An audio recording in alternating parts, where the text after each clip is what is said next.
ഈ മാതൃദിനത്തിലും മകളുടെ മായാത്ത ഓർമ്മകളുമായി കഴിയുകയാണ് ആലുവയിൽ അതിദാരുണമായി കൊല്ലപ്പെട്ട 5 വയസ്സുകാരിയുടെ അമ്മ.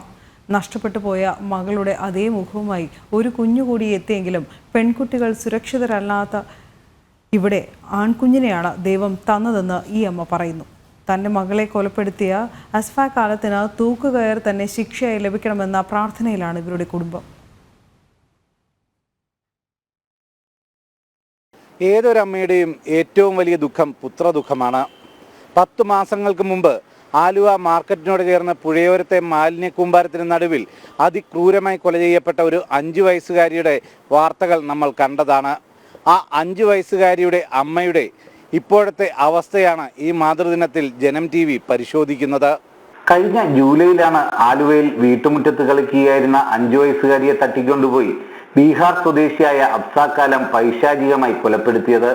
കാണാതായ മകൾക്കു വേണ്ടി കണ്ണീരും പ്രാർത്ഥനയുമായി കാത്തിരുന്ന അമ്മയ്ക്ക് മുന്നിലേക്ക് പക്ഷേ എത്തിയത് അഫ്സാഖ് ആലത്തിന്റെ ക്രൂരതയുടെ മുറിപ്പാടുകൾ നിറഞ്ഞ ചേതനയേറ്റ മകളുടെ ശരീരമായിരുന്നു. ആ അമ്മയുടെ മനസ്സിൽ മൂത്ത മകളുടെ കളിചിരിയും വേർപാടുമെല്ലാം ഈ മാതൃദിനത്തിലും വിങ്ങലായി നിറഞ്ഞു നിൽക്കുന്നു.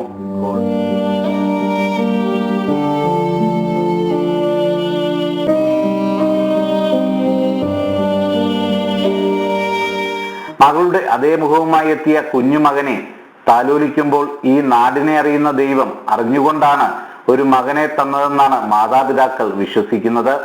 अभी चांदनी के जाने से उसके माता को बहुत दुखी था और बहुत ही प्रॉब्लम था, लेकिन अभी चांदनी को वापस लाने के लिए हम लोग एक बच्चा लिया.